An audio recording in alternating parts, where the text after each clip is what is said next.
como parte de esta ola mediática, porque hay que entender también que nosotros nos enteramos cuando quieren que nos enteremos, ¿no? Es decir, estos procesos pueden existir y deben de haber muchos más ahí, que cuando es políticamente conveniente o desde un punto de vista de comunicación política conveniente, salen a la luz y empiezan a estar dentro de la agenda mediática, ¿no? Hasta que los proveedores ya se empiezan a quejarse que pues de hace mucho le deben, hay unos salditos pendientes ahí, y es uno, y es otro, y el otro, y entonces se juntan.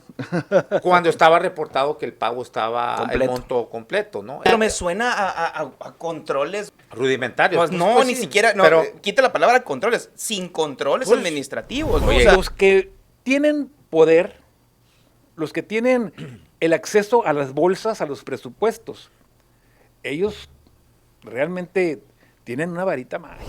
Bajo esta tesis, donde el 97% de los actos o de los delitos quedan impunes, entonces los que sí son, digamos, perseguidos o señalados, tienen por naturaleza entonces un componente político, ¿no? Alguien quiere que la justicia sea impartida en este tipo de casos para dar a conocer algún tipo de mensaje.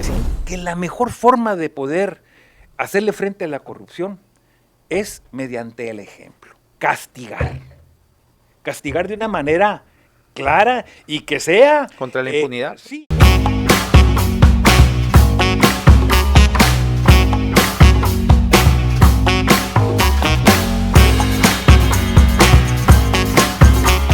Bienvenidos a La Polaca con Aarón Tapia, el antropolítico, donde lo único que no se degenera es la verdad, periodismo sin tapujos ni mordazas. Síganos en nuestras redes sociales, en mi Facebook personal, Aarón Tapia, en la página de Facebook, Aarón Tapia Periodista, lo cual los invito a que le dé like a la página para que siga las transmisiones que hacemos en vivo y también todas las publicaciones que ahí hacemos. En mi canal de YouTube, Aarón Tapia, suscríbase y dele clic a la campanita para que les notifique los videos que subimos a diario y también estas transmisiones en vivo. Estamos también en mis cuentas de Twitter, en mi cuenta personal, @naranjero75 y en la cuenta del programa, @lapolaca con AT, en Instagram, Aarón Tapia F y TikTok, Aarón Tapia Periodista. Damos la bienvenida a Sergio Oliver, primer presidente estatal del Partido Verde, aunque no le duela.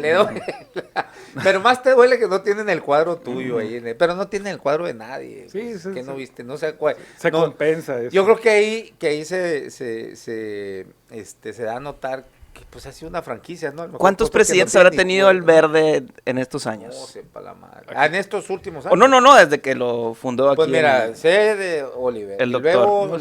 Los cuates Melikov, Markov, un licenciado ahí de la Escuela de Derecho. Un Rivera también, ¿no? Sí. Luis Mario Rivera. Hermano de Ernesto Rivera, alto ejecutivo. Pero yo creo que el Ángeles. segundo a bordo después de Vázquez Aldir, él es el segundo. Es el director general del grupo, ¿no? Sí. Pero Luis Mario Rivera no fue dirigente del partido, fue diputado. No fue dirigente. No, llegó de sopilote, no supo ni cómo llegó aquí. Y de pronto ya era diputado. Y él mismo lo dijo. Él mismo lo dijo. En una reunión como en la universidad. Bueno, es que es muy relacionado. El grupo Imagen está muy relacionado con el Niño Verde. Por el eso güero, ¿cómo se llama? Aquí. Arturo Escobar. O sea, es muy ahí. Incluso en pues hasta se decía que ellos mismos controlaban acá en Sonora al Verde, ¿no? De por allá, de los Ernesto Rivera. No sé, de los que estén ahí. Y por eso.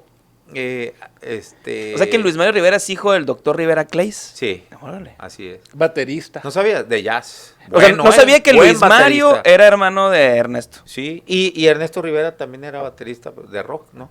Luis Mario estudió en un conservatorio muy chingón, el de Boston. Él no era el deportista, pues que fue a las Olimpiadas, creo, ¿no? No mames. No, tú dices No, es de Guapeta el que dices, como que anduvo de candidato, pero por el PAN. ¿Cómo se llamaba Luis Alberto Rivera, ¿no? Algo así. Sí, se me confunden los dos. Bueno, pero no. Okay. Este es Luis Mario Rivera, hermano de Ernesto Rivera, hijo del doctor Rivera Clay, que fue secretario de salud en tiempos de Beltrones, ¿no? Sí. De lo poco bueno, yo creo que, es relativo, ¿no? Lo bueno y lo malo, pero fue un buen secretario, creo yo, de salud en ese el hospital de oncología, ¿no? Lleva su nombre. Sí, tiene su nombre, así es. Bueno, el que fue, Calvin Valenzuela. Calvin Valenzuela. Omar del Valle. ¿Quién más? ¿Quién está ahorita? Pues hay un señor muy pintoresco ahí que a veces trae los trajes verdes, pero funge como lo mandaron como delegado por el conflicto que hay entre Calvin, Omar del Valle. Había una disputa ahí entonces, no recuerdo cómo se llama el señor, es de Aguascalientes. Ok. Ese señor yo lo vi. Sergio yo lo vi como encargado de capacitación allá en el Verde. Una vez que me invitó el cuate Marcora a una reunión. Yo no era presidente, el presidente era él, me fui. Y sí, una reunión de capacitación. Galletitas. Y fui en un lugar muy bonito. ¿En dónde? ¿En México? En México. ¿En dónde? Es en Polanco. ¿Camino Real? Polanco. ¿No era en Camino Real? No. Que es de Grupo Ángel. Y me acuerdo de unos perros preciosos que tenían ahí, oficinas súper de lujo. Del Verde. Todo en la temática ecológica, ¿no? Ok. Pero wow. Y me acuerdo que había este señor iba a dar una capacitación. Y el delegado, el actual delegado. Y dije, a ver, ¿qué va a qué? Y me entré yo y me senté y empecé a escuchar. Y dijo, ¿y sabe lo que hizo? Empezó a recomendar libros. Esa era la capacitación. Era todo. Le recomiendo, está muy bueno dice, está muy bueno léalo, les va a servir. Mira, aquí también la vida de Lucía Méndez, es todo. Y se acabó la comidita y se acabó. ¿Qué comieron? Pues no me acuerdo. Tamales con chipilín. Pues sí, cosas de esas, sí. porque el fundador del le hacen a la Verde, mamada ahí también en comida así muy... Tipo AMLO. Jorge González Atolito. Torres. Jorge González Torres. Cuando a mí me tocó andar en la dirigencia con él, porque él vino aquí a conocerme y bla, bla, bla, traía la onda del indigenismo. Sí. Y me acuerdo que las oficinas, en las oficinas del partido ahí en México, ahí cerquita de Ciudad Universitaria, tenía inditos cociendo frijoles, arroz y una doñita torteando. Sí, y órale. No seas alburero. Ese es el rollo que traía él, ¿no? Y luego y ahí comías ahí los frijolitos. Pues le hacía loco ahí porque... ¿Pero comías o no comías? No comía, la verdad. Me echaba un cafecito o algo. No me llamaba la atención esas cosas. La verdad que nunca me identifiqué en ese sentido. Yo quería entrar a la política, la real política, pero traía el tema del indigenismo. Por la onda de que pasó allá en Chiapas, pues. Y como el que estuvo como el de La Paz en Chiapas, ¿cómo se llama? Que ya murió. Manuel Camacho Solís. Pues eran uña y mugre. Uña y mugre de Jorge González Torres. Es más, estaban contra Colosio. Ellos. Y no le gustaban muchas cosas de aquí de Sonora, en el sentido de que yo le daba poquito de vuelo a Luis Donaldo, pues.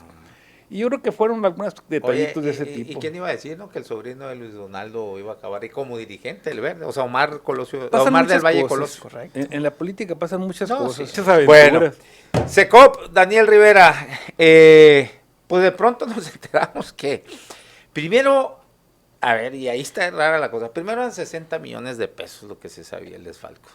Y ahora pues dicen que hasta un poco más de 100, ¿no? 106, algo así. Yo me voy un poquito más atrás, Aarón, doctor. Creo que tenemos algunas semanas viendo como una nueva ola de temas relacionados con corrupción en el gobierno del Estado, y lo vemos también a nivel federal, ¿no? Sí. Pero en el tema del Estado vimos cómo se revivieron ciertos temas, ciertos casos, o bueno, a lo mejor estoy siendo mal pensado, a lo mejor es parte de un proceso, digamos que legal y sus tiempos son los normales, pero por alguna razón y coincidencia, empiezan a salir varios temas de corrupción, ¿no? El tema de la Secretaría de Educación, el tema de varias personas que andan con órdenes de aprehensión, y también, como parte de esta ola mediática, porque hay que entender también que nosotros nos enteramos cuando quieren que nos enteremos, ¿no? Es decir, estos procesos pueden existir y deben de haber muchos más ahí, que cuando es políticamente conveniente o desde un punto de vista de comunicación política conveniente, salen a la luz y empiezan a estar dentro de la agenda mediática, ¿no? Y el fiscal anticorrupción que llega hay que recordarlo también, llega después de la salida del fiscal anterior, del grupo de Guillermo Noriega, de toda esta... de Guillermo Noriega. Sí, pues me refiero que de Guillermo Noriega era contralor y era fiscal anticorrupción, o sea, el otro vato era una especie como de su secretario y no que le pasaba, que le decía cómo iba a hacer las cosas y punto. Entonces, él obedecía lo que... Sale Guillermo Noriega, viene después de la elección del 24, entra María Dolores del Río a la Contraloría y llega también un nuevo fiscal anticorrupción. Y es, digamos, es una primera, es la presentación en sociedad, digamos, del fiscal anticorrupción en este caso, en donde por primera vez hace una ronda de medios, lo vimos en diversos medios haciendo declaraciones. Pésimo, pésimo. Diferente de otras administraciones donde habíamos visto voceros de la Fiscalía Anticorrupción, ahora vemos que el fiscal toma un papel más protagónico desde el punto de vista de comunicación y sale a platicar o yo creo que lo echaron, ¿no? Lo mandaron al ruedo porque, digo, se ve como batallaba, muy dubitativo. En su primera entrevista, híjole, ahí dio una retaíla de violaciones del debido proceso y de la presunción de inocencia, y en la misma entrevista se ve como que alguien se nota, se percibe más bien, que alguien le dice, no puedes estar diciendo, y ahí mismo se empieza hasta a contradecir ya de lo que había dicho, o a desdecir, ¿no?, de lo que ya había dicho, pero bueno, y ya además, ya después en las otras entrevistas, que yo lo que capté fueron 3 entrevistas las que dio, yo solicité, por cierto, entrevistas, estuve de que mañana, que mire, que anda muy ocupado y que, o sea, bueno, es igual que el fiscal, las que he solicitado con el fiscal general de justicia del Estado, de hecho, en la misma instancia es donde la solicito con el mismo coordinador de comunicación, y tampoco nunca, el fiscal tiene 2 medios, que nomás sale con ellos, que es el Proyecto Puente y con Michelle Rivera, y no más. Y y en este caso, pues bueno, salió ahí con Proyecto Puente y luego pues ya sí le dio a Zúñiga y con Sergio Valle. Fueron las únicas y muy dubitativo ya después las otras 2, obviamente ya cuidándose de no decir lo que había dicho, de todos los errores que había cometido en la primera entrevista, pero sí obviamente exuda que no sabe mucho, que no es alguien especialista en materia penal, Eso no porque nada más lo diga yo, o sea, cuando veo eso, pues empiezo con abogados a preguntar, bueno, pues todos coinciden. Sí, pues, o a lo mejor también es un tema de expertise y entrenamiento en comunicación. No, pero si eres alguien que conoce la materia penal, no vas a cometer ese tipo de violaciones de los debidos procesos, lo que él hizo, ¿no? Entonces, yo coloco o pongo sobre la mesa este encuadre, porque creo yo que este caso de la SECOP entra dentro de este marco de referencia que les estoy poniendo, ¿no? En donde, bueno, sí estamos todavía persiguiendo a la administración pasada, pero también veas lo que estamos haciendo con la administración actual, ¿no? Y creo yo es parte del mensaje, es el mensaje, ¿no?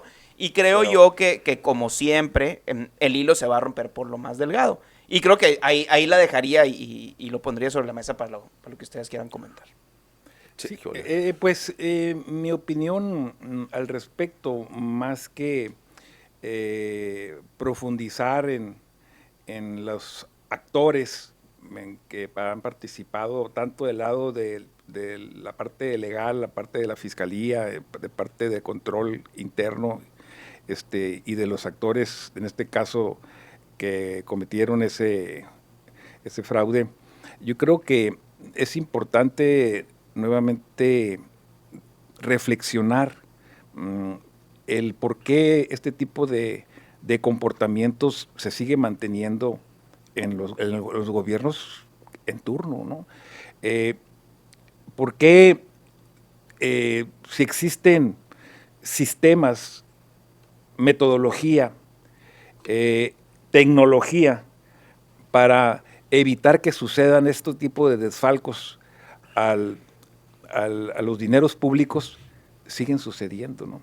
Entonces, esa es una reflexión que siempre sale a luz cuando sale alguna problemática como la que estamos viviendo con SECOP y la SEC, fíjate que yo pienso que estos tipos de comportamientos, diríamos, no éticos y hasta vergonzosos, diría yo, socialmente hablando, moralmente hablando, se ha ido normalizando en la sociedad. Mira, yo tengo una experiencia de que es muy importante la percepción que tiene el funcionario público, ¿verdad? La percepción que tiene la sociedad, ¿verdad? Y la percepción que tiene la autoridad sobre el aspecto de la corrupción. Mira, es fácil identificar una serie de creencias que dicen, no, pues trabaja en el gobierno. Wow, trabaja en el gobierno. La visión de trabajar en el gobierno equipara, de alguna manera, a un área de oportunidad para salir adelante de manera económica, financiera. Yo no sé, a lo mejor se presta mucho a críticas, pero el mundo de la política, que la política puede ser fuera del gobierno y dentro del gobierno, la política. Pero lo que se busca en el fondo es de alguna manera obtener algún tipo de beneficio. Y hay toda una tipología diríamos, de beneficios que se pueden o de que se hacen mal uso de ellos para obtener beneficios, ¿no? Vemos, por ejemplo, desde una simple sello en oficinas de trámites comunes, el pedir una anuencia, el sacar una firma, el brincarse la fila, ¿no? Esas cosas están muy familiarizadas, están muy normalizadas actualmente. Mucha gente piensa de que si quieres, sí, o sea, pues sí, pero ahora lo vemos. ¿Será que a lo mejor yo? No, es que esas cosas, las más simples, las que estás mencionando, es de toda lo que vemos y cada vez. Mira, una anécdota. Es la sofisticación pues la tecnología. De cómo.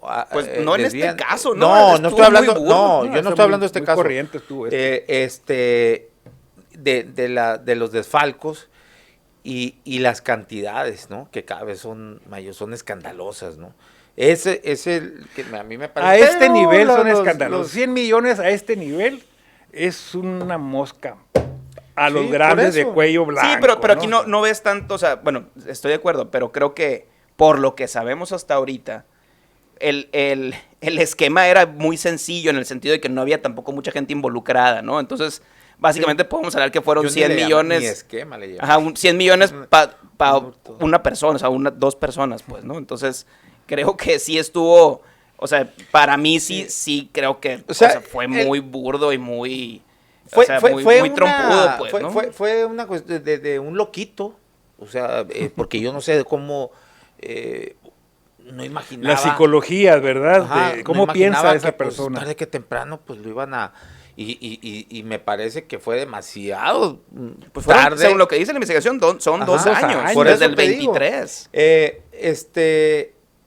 ¿Cómo se le ocurre hacer eso? O sea, haciéndose transferencias en fin de semana, de hecho, ni siquiera sábado, domingo, transfiriéndose a su cuenta personal, a las de su esposa, su mamá, su madre, fíjate, no sé si hermanas, cuñadas, bueno. Pues no, debe estar a punto de caerle el SAT también, porque pues imagínate esos 100 millones y entraron a cuentas personales. Pero lo que he indagado, y se cruza con otro tema que yo andaba también indagando, que lo saqué aquí, me pidieron no sé cuántos derechos de réplica con el asunto de los de la Sauceda, de esta ciudadanía activa que les dan un recurso de casi 4 millones de pesos de la SECOP, donde ellos tienen que constituir una AC que le llaman bosque urbano, sonora, algo así, para recibir esos 3.9 millones de pesos. Como asociación. ¿No? Y que yo les decía, cuando tuve aquí Isabel Dorado, les decía, ¿y dónde está? A ver, ¿está transparente? No, pues que nosotros no, ¿por qué vamos a transparentar? Oye, porque no, pues allá se, bueno. Y nadie transparentó nada. Bueno, ok. Ahí dejo ese tema y ahorita vuelvo a él. Entonces, a ver, lo que primero se sabía es que eran alrededor de 60 millones de pesos, lo que era, no sé qué, un administrativo, sí. Era subdirector de administración. ¿Qué es lo que sucede? Siempre los token, tiene uno el titular de la dependencia y el director o directora administrativa. David Mendoza, con el afán de él no querer tener ningún de manejo de dinero y que luego anduviera envuelto en cosas, bueno, él le entrega el token a este a la directora o director, creo que era director administrativo. No quiere saber nada de él. Esta persona se lo pasa a este subsecretario y creo que traía tenía los dos tokens. El subsecretario ¿Cómo se llama? No recuerdo el nombre. No me acuerdo. Okay.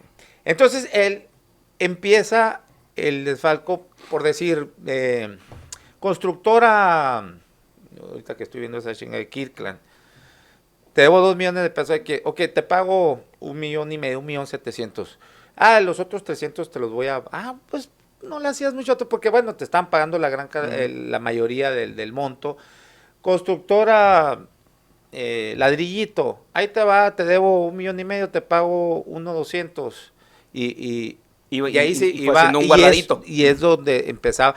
Por eso es que cuando muchos dicen, pero nadie se dio cuenta que cómo si se estaba transfiriendo y nadie se dio cuenta. Bueno, el asunto era porque porque él reportaba como todo el monto total pagado, pues, ¿no?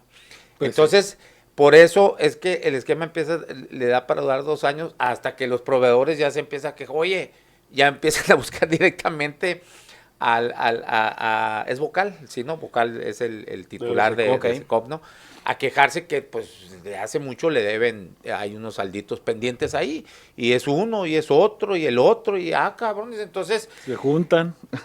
Cuando estaba reportado que el pago estaba completo. El monto completo, ¿no? Ese era, pero sí ya. Pero me suena a controles muy rudimentarios. Pues no, ni siquiera, no, pero quita la palabra controles, sin controles administrativos, ¿no? Oye, o sea, porque sí. quienes hemos sido proveedores de gobierno, tú has sido proveedor de gobierno, yo he sido proveedor de gobierno, sabes todo el proceso administrativo de una orden de servicio y luego pero la tú orden sabes de que no sé para qué. todo hay maña también, y si estás ahí en ese control donde, pues, ve tú a saber. No, sí, pues, pero la corrupción ahí viene de otro lado, ¿no? O sea, ahí es, oye, le pago al proveedor y el proveedor aunado sale a que SECOP es un órgano descentralizado, ¿no? O sea, tiene todavía menos candados. Correcto. ¿no? Pues, pero sí está muy burdo. Pero, pues es que burdo, ¿qué más burdo quieres que un cabrón así nomás? Él solo por sus polainas se haya embolsado toda esa lana. Ya casi al final se transfiere el ramalazo, ¿no? Con, no sé cuántos. Ahí sí ya fue algo... o sea, fueron haciendo un cochinito. Fue haciendo, y luego hay un último, parece ser, o últimos, ya donde se transfiere bastante el monto, y entonces, bueno, él inmediatamente sí lo reporta, porque también es otro de los mitos que he estado escuchando de los superanalistas, y la madre dice, ¿por qué no lo reportó? David Mendoza, cuando se dio cuenta de eso, lo reporta y hace la denuncia ante la fiscalía. Ahora, viene el otro tema, pero a ver, yo lo que sé hasta ahí eran 60 millones, alrededor de 60 millones. Ahora se habla de 106. ¿Qué parece que hay ahí? Que se abrió una caja de Pandora. Cuando yo estaba indagando este asunto de las transferencias de SECOP a las asociaciones civiles. Así es. En la partida 4000, que es de ayudas sociales, pues resulta que hay muchas transferencias a muchas asociaciones civiles, y parece ser que muchas de esas ni siquiera existen, ¿no? Entonces, otro de los mitos que he escuchado, pues, pero que si el ISAF, que hay ISAF, hay, ¿cómo se llama esta? La Contraloría, que ahora se llama Secretaría Anticorrupción y de Buen Gobierno, y ahí está, hay órganos internos de control, pues resulta, hay todo un sistema pues sí, que el gobernador cuando se enteró, pues dice, a ver, investiguen eso, y quiero que, bueno, pues mandan al ISAF, llaman al ISAF para que haga una auditoría, y pues va encontrando eso, que hay muchas transferencias, muchos millones de pesos transferidos a asociaciones civiles, que bueno, entonces esto que ahora de repente aparece que 106 millones, esa es una inferencia mía, creo, o sea, me huele mucho que, digo, no vaya a ser que estén metiendo eso ahí para todo, de una vez como los asaltos bancarios, ¿no? Pues los asaltos bancarios. Entonces, digo, a mí me parece que están abriendo una caja de Pandora ahí que, pues a ver cómo la cierran. Sí, te digo, porque el gobierno, si alguien tiene controles en los temas administrativos, es gobierno, ¿no? Precisamente para que no pase eso, porque hay tantas cantidades de dinero circulando que se pagan a proveedores, que se dan para ayuda, se dan para muchísimas cosas, ¿no? Nómina, o sea, es un mundo de dinero lo que se maneja. Sin embargo, pasa, pues. Ajá, pero me llama mucho la atención. Me llama mucho la atención también que habiendo esos, sí, pero en la SEC escuchas el esquema, es tú, ok, entonces estaban haciendo esto, hicieron un convenio y lo mandaban para allá, y lo justificaron, ¿no?, de esta manera, y hubo contratos, y hubo, o sea, todo un esquema completo administrativo, sí, pero, digamos que de papel. Entiendo tu punto. ¿Dónde está lo burdo en el tema de la SEC? Es que no pagaban completa la póliza. Es algo muy parecido también a esto. O sea, ningún año, es ahí donde está el problema, y es donde el SAT por eso le mete una multa al Estado, que ahora le toca pagarla pues a Alfonso Durazo, y es donde dice, pues no, ¿qué pasó? Se encabrona, pues dice, oye, ¿por qué? ¿De dónde viene? A ver, investigue. Oiga, gobernador, pues resulta que ya había una denuncia del 2021 de esto. Pues investiguen, ¿no? Y entonces, bueno, ahí se da, pero ya estaba esa denuncia y la interpusieron quienes tienen las órdenes de aprehensión, y que están 2 por lo menos ahí en la casa. Bueno, ese es, pero sí fue algo burdo, que eso viene evidentemente de Hacienda. O sea, Hacienda, Tesorería, eran los que no ahí es donde estaba el cuchupo de que no se estaban haciendo el pago completo de la póliza de ese seguro. Yo creo que aquí el problema entonces es ¿no? Era que SECOP tenía acceso o sea, normalmente todas las demás dependencias dependen de Tesorería para hacer, o sea, de Secretaría de Hacienda y de todo el proceso administrativo de Secretaría de Hacienda para poder pagar. Y acá al parecer había, o por lo que estoy entendiendo, desconozco el tema organizacional administrativo, al parecer era mucho más fácil, o sea, el acceso al recurso era mucho más fácil. Total. No necesitabas hacer ningún tipo de proceso, o a lo mejor lo podías hacer después, porque te digo, conociendo cómo es gobierno y su proceso administrativo de pago, hay que hacer un montón de papeleo y un montón de firmas, y lo tiene que aprobar Santa María y medio mundo para poder hacer un pago. Yo creo que el problema no va tanto por el lado de los controles.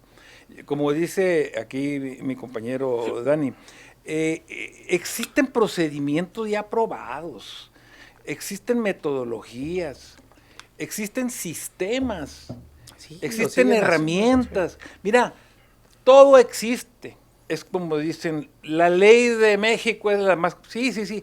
El problema es el factor humano. Yo como profesional del comportamiento, esto, más que sistemas y procedimientos, es un problema de actitudes, ¿no? Donde se conforma toda una estructura mafiosa, por decirlo de alguna manera. Eso es crimen organizado. Es crimen organizado este asunto. Claro. No, el de SECOP no es crimen organizado. Bueno, no sé si con lo otro, ¿no? No sé si con lo otro que se estabre con esa partida 4,000 de ayudas sociales. La tipología, cómo se caracteriza eso, pues no te lo podría decir exactamente dónde cae, ¿no? Pero realmente los que tienen poder, los que tienen el acceso a las bolsas, a los presupuestos, ellos realmente tienen una varita mágica y pueden hacer muchísimas cosas. Mira, yo tengo una experiencia, un poquito hablando de las percepciones, por eso a veces... yo pensé que algo de las percepciones. No. Del Partido a mí me cayó un dinerito. Sí. A mí de pronto me cayó, no supe cómo, ¿no? Pues sí suele suceder, pero Confesiones de un presidente. Sí. Bueno, pero... Hay muchas cosas, mano. Es que este tema es inacabable, por donde le busques. Si sacas una regla de control, sale la otra. ¿Cuántas veces se ha dicho, ahora de la 4T, esa Claudia Sheinbaum ha dicho en sus mañaneras que el sistema de gobierno anterior neoliberal, las leyes están diseñadas precisamente para favorecer la corrupción? Bueno, ahí está un ejemplo. Seguimos viviendo una época neoliberal. Ahora hay una cosa, la gente, como te repito, visualiza que trabajar en el gobierno es una oportunidad de salir adelante económicamente.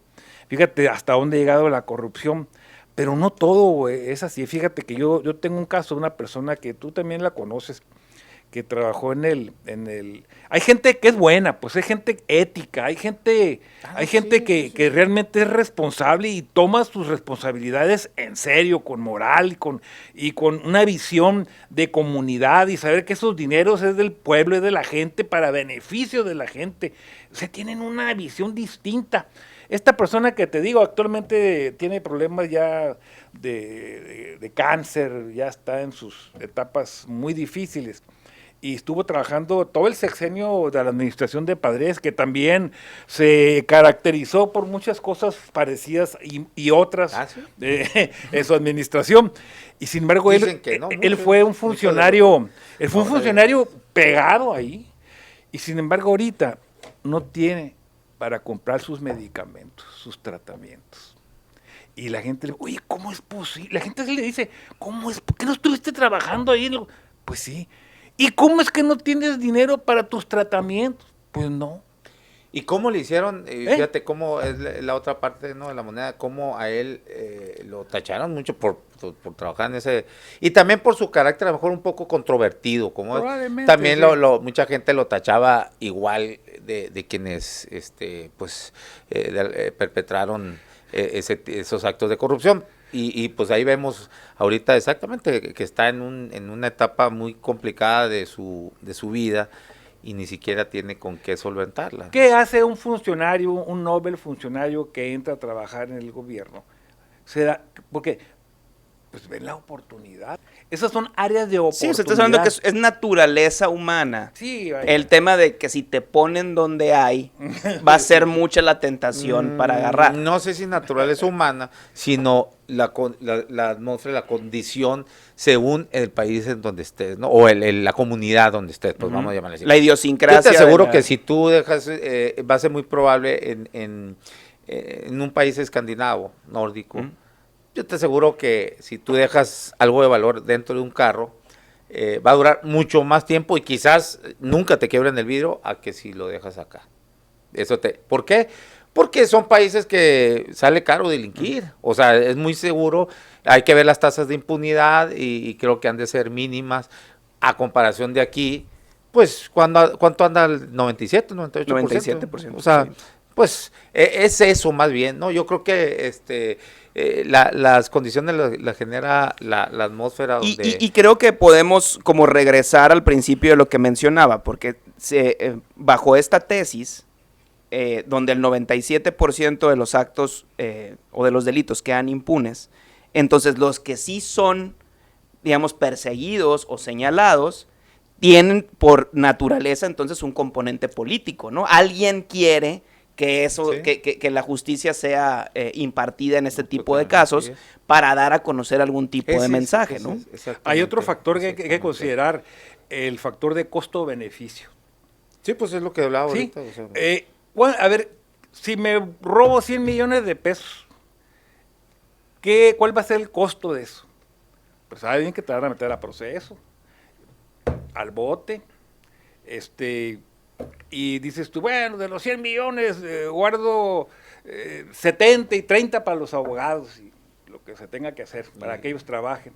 Entonces, en vez de 5 o 10 años te quedas con 3 y si buena conducta sales en 2. Entonces dices, sacando cuentas, ¿qué negocio te da? Si me aviento 2 años de cárcel por 50 millones de pesos, pues algo así. ¿Qué negocio te va a dar eso, pues? Eso también se visualiza, ¿eh? Dices, no, claro, pues me la aviento total. Y yo creo que también ahí vale la pena en el sentido de lo que hablas, sí, en el costo-beneficio, el drama de familia, ¿no? También debe de ser algo terrible, ¿no? El hecho de él estar ahorita prófugo de la justicia, que tu esposa esté encarcelada por este tema, en donde no sabemos si sabía, si no sabía, si no, eso quién sabe, ¿no?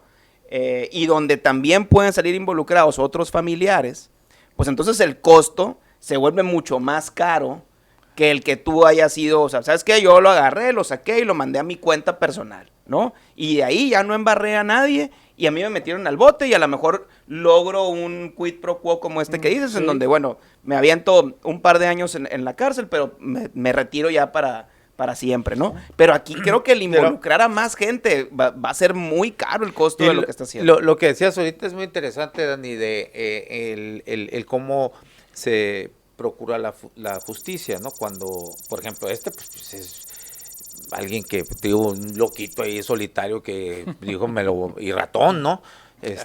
Pero vemos casos, por ejemplo, la estafa legislativa. ¿A quién se gastó? 400 millones de pesos, o sea, en la mitad del presupuesto del Congreso se chingaron en un año, y más lo que lo de otros años, ¿no? Aprovechando la pandemia y que supuestamente, era la misma partida, 4,000 de ayudas sociales, donde supuestamente los buenos samaritanos del Congreso dijeron, nosotros vamos a donar la mitad de nuestro presupuesto para gentes de escasos recursos, alivianarla, ¿no? Y resulta que pues era en verano y compraron muchas cobijas, por ejemplo, ¿no? O sea, en agosto andaban cosas, juguetes y bicicletas, cosas que no tenían absolutamente nada que ver, además, para hacer frente a la pandemia. Ese es un caso, ¿no? Y dices, bueno, ¿por qué no se persiguió ahí a nadie? Pues porque muchos ahí sí que todos los colores, ¿no? Y la mayoría en esa legislatura, pues eran de la 4T, ¿no? Ahí yo veo de la legislatura esa, hay secretarios y secretarios de Estado, sí, otros que fueron, que no son, otros que siguen ahí religiéndose. O sea, digo yo. Bueno, ahí no pasó absolutamente nada, no se les investigó nada, en lo más mínimo. Otro casos han sido las factureras estas que usaba el secretario de gobierno. O sea, y tampoco, no se persiguió el delito. Incluso el mismo gobernador dijo, yo personalmente no hay nada de eso. Pues sí, pero no explicó nada, ¿no? O sea, sí, y en cambio estaban los datos y no se contradijeron con documentos esos datos. Entonces, ese es sí, aquí pues como te digo, aquí no hay un esquema donde están involucrados los que, vamos a ponerle entre comillas, ha sido históricamente los que tienen permiso de meter mano. Exactamente. Es alguien ahí, pues, no sé, ni siquiera sé cómo llegó a trabajar ahí, de la mano de quién o qué, pero no era un cargo, pues, que fue relevante. Y fue alguien que lo hizo de manera solitaria, pues, ¿no? Entonces, ahí, a mí me da mucha risa, pues, ¿no? Cuando sí he escuchado esos análisis de que, bueno, pero es que pero también en esta administración se está combatiendo, ¿no? Pues sí, pero, por ejemplo, los casos que mencioné, que esos sí son más organizados y ¿dónde están? ¿Dónde está la persecución y hay de esos responsables de las funciones del control de esos dineros? Hay responsables directamente de llevar esos controles. Ahora, sin embargo, se exhiben y no pasó nada. Este caso de la SEC, por ejemplo, se siguió repitiendo, hasta Aarón Grajeda le tocó seguir con ese esquema, de esa misma empresa. Habría que revisar, ¿no? Si siguió el mismo esquema fraudulento en cuanto a que no se pagaba la completa. No, pero pero por lo menos Aarón Grajeda debería estar imputado, o por lo menos llamado a declarar, a ver qué es, porque hasta no sé si 2022 o 2023 se siguió haciendo con esa misma empresa, ese mismo esquema. Y ahí, ¿por qué no hay? O sea, por ejemplo, hay una orden de aprehensión para el Pato de Lucas, que solamente por haber firmado una renovación y que constituyó el comité técnico que supervisaba y vigilaba, y cuando se hizo todo eso, él ni siquiera estaba ya en el cargo, pues. Entonces lo están jalando por una firma, y Aarón Grajeda, pues no. O sea, debería ser algo similar, ¿no? O sea, también, sí, o sea, hay un doble rasero, es lo que quiero decir, pues, ¿no? Sí, Y eso es lo preocupante. Hay muchos elementos, muchas variables, entonces muy difícil de aquí afuera uno poder tener un juicio más razonable, ¿no? Porque esas cosas, pues tienes que echarte un clavado para ver exactamente cómo estuvo la historia. Y yo no creo que sea un doble rasero, es un tema de el uso político de la justicia. Sí. Se hace, lo hizo el PAN, lo hizo el PRI, lo hace Morena, se hace a nivel estatal, a nivel federal, en todos los niveles, ¿no? Entonces creo yo, y es una conclusión a la que casi siempre llegamos cuando hablamos de ese tipo de temas, que lo que no sirve es el sistema como tal de procuración de justicia, en donde es de una manera tan discrecional. Y en donde para resolver ese problema de procuración de justicia hacemos toda una reforma judicial, ¿no? En donde cambiamos a todos los jueces del país, y a todos los ministros, y a todos los magistrados, pero no cambiamos la forma en la que se procura la justicia, que es el primer contacto que tiene el ciudadano con todo el sistema de justicia, ¿no? O sea, el ciudadano no va a ver un juez hasta mucho después de haber visto un ministerio público, de haber ido a presentar una denuncia, de ser arrestado, o sea, todo ese primer contacto con el ciudadano siempre es con las instituciones de procuración de justicia de los dos niveles, ¿no? El nivel del fuero federal y del fuero común. Entonces, otra vez, es parte de esta narrativa en donde sí, el sistema de justicia no sirve, hay que cambiarlo, lo vamos a cambiar así, pero eso que están haciendo y eso que hicieron y eso que van a seguir haciendo no va a cambiar ni la percepción ni la realidad en la procuración de justicia, porque las instituciones que sirven para eso pues no sirven, están caducas, se utilizan para otras cosas. Sí, bueno, una cosa es la procuración y otra la impartición, ¿no? Correcto. En el caso aquí se supone que es la impartición de justicia, pero lo cual no se le metió mano a reformar el mecanismo o el sistema, pues, ¿no? De cómo se imparte la justicia, nomás cambiaron los monos. Es evidentemente que querían deshacerse de un statu quo y poner el de ellos, y cuando lo importante es empezar primero de la procuración de justicia, que son las fiscalías, los ministerios públicos, desde ahí empieza el asunto. Y lo que se había hecho de reformar el sistema penal y convertirlo en un sistema acusatorio, pues ahora vamos para atrás, porque cada vez son más los delitos que merecen prisión preventiva oficiosa, es decir, o justificada. Volvemos a antes. Sí, totalmente, pues, ¿no? Está evolucionando el sistema, ¿no? O sea, se supone que la presunción de inocencia es el eje de este sistema de justicia penal, pero pues ya yo digo, no sé en qué va a quedar la presunción de inocencia, que hagas qué, pues, porque ya casi todo es igual que el otro. ¿Cómo es el dicho? Me parece lamentable. Un vasito de agua y una orden de aprehensión a nadie se le niega. Es el dicho entre abogados, pues, ¿no? Entonces, se suponía que eso iba a desaparecer con este nuevo sistema de justicia penal, que de nuevo ya tiene como 11 años, ¿no? Sí.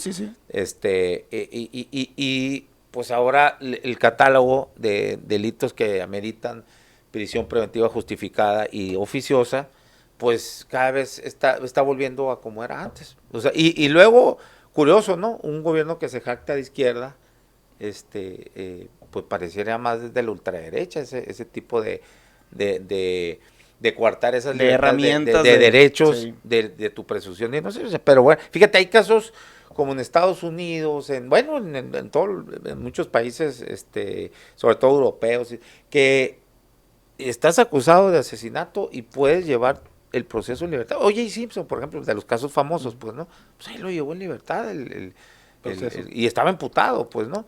Pero imputado, las dos cosas. Pero no eras culpable, o sea, el juez todavía no decidió que eras culpable, y el juez decidió que no había riesgo de fuga o que era un peligro para la sociedad, y además, pues, ya me imagino la fianza que le han de haber cobrado, ¿no? Para poder llevar, que se le devolvió cuando ya se declaró que era inocente. Bueno, no culpable fue, ¿no? No culpable. Y allá en la civil ahí sí le pusieron una madriza, le bajaron un landón, pero bueno, algo. Yo quisiera hacer aquí, me di el tiempecito nada más para... recitar un poema. Es un acordeón que se llama Mitos de la corrupción y mecanismos para su prevención, por Óscar Diego Bautista. Tú también andas con acordeones. Este libro lo editó el Estado de México. Mitos de la corrupción y mecanismos para su prevención.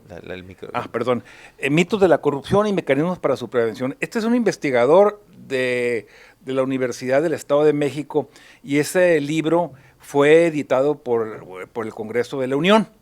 Y rápidamente, nomás te lo voy a mencionar así, los mitos acerca de la corrupción, dice. Un primer mito dice que son creencias, ¿no? La creencia de que es un mal exclusivo de los gobiernos, dice, cosa que no es cierto. Pues. Hay otra creencia que dice que es un problema de países pobres. No. Tampoco, eso lo dicen los países ricos, obviamente, ¿no? Otra, la creencia de que aumentando el sueldo a los servidores públicos, la corrupción se acabará. Tampoco ha funcionado ese asunto. Me acuerdo mucho de Fox con eso, ¿te acuerdas? Que les va a pagar muy bien a todos porque no quiero que roben. Bueno, hay otra creencia que dice, la creencia de que a mayor grado de estudios, menor corrupción. Pues se vuelve más sofisticado, eso lo estamos viendo. Tampoco ya tuvimos la época neoliberal de gente venida de grandes universidades, de grandes prestigios, y salieron muy, muy léperos estos canijos. Hay otra creencia, la creencia de que con más leyes y sanciones se erradicaría este fenómeno. Lo vuelves más complejo. Sí, esa es una expresión coloquial, dice que las leyes se hicieron para violarlas. Otra creencia, la creencia de que la corrupción es un problema de la época actual. No es cierto. Hay otra creencia, un mito, la creencia de que la corrupción se soluciona con más transparencia. Pues se volvió más cínico, ¿no? Pues seguro que sí, ¿verdad? Tan cínico que hasta desaparecieron el órgano garante de la transparencia. Se puso de moda la transparencia, ¿y qué? El problema ahí sí. Otra, la creencia de que la corrupción se resuelve con control presupuestal y rendición de cuentas. También es una política de gobierno que ahí está vigente y se aplica. Y tampoco no ha pasado nada, pues. Y pero eso sí ayuda, ¿no? Debería de seguir existiendo. O sea, pero es una parte, no lo vas a resolver únicamente con eso, pero no, es una parte. No. Yo te voy a decir cómo se va a resolver esto. Según la creencia de que la corrupción es un problema de género. A mujeres, pues mira el caso de la CECOP, aquí, es hombres y mujeres, el asunto de la corrupción, ya le entran todo mundo ahí. La creencia de que la corrupción se acaba con ciencia, tecnología, robótica, máquinas o dispositivos de aplicación móvil. Pues tecnología, tampoco. Mira, de acuerdo a una doctora, especialista en estas cuestiones, doctora en Derecho Penal, dice que la mejor forma de poder hacerle frente a la corrupción es mediante el ejemplo.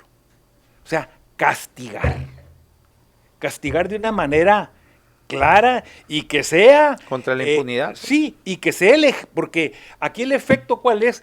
Que causa un efecto en la población, ¿no? Y de alguna manera la población va a decir, no, pues yo no quiero que me pase eso.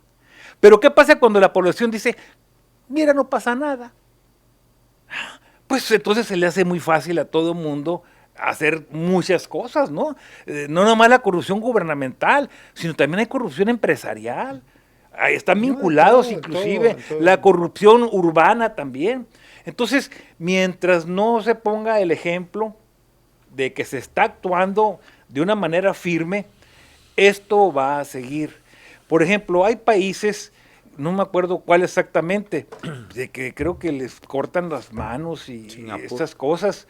Dicen, pues, yo no sé cómo andarán los medidores ahí de corrupción. Pero es muy riesgoso, ¿no? También un país como este, imagínate allá, en Japón, un ministro. Imagínate a los padrecitas ya estuvieran muertos todos o sin estuvieran mancos. Sí, o sea, hablo por la corretiza que les pegaron, o sea, cómo utilizaron, porque a muchos también hay que decirlo, en ese sexenio a muchos injustamente también pues, anduvieron correteando y la verdad es que no tenían están en el bote ahorita, exactamente.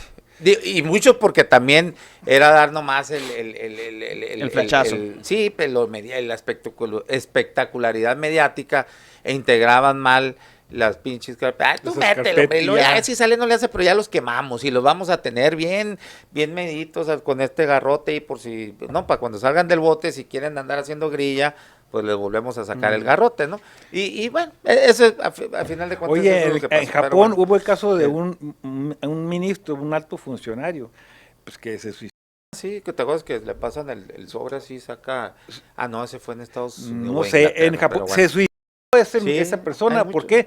Por la vergüenza moral. Acaba de renunciar el primer ministro de Japón hace un par de semanas, también por los mismos temas. O sea, oye, ¿te acuerdas de lo de Panama Papers? El primer ministro de Islandia. No se configuraba en ningún delito de nada, porque creo que él no era, ni siquiera era primer ministro, ni era de sus actividades fuera del ámbito público. Pues había mandado lana a Panama Papers, o sea, Panamá.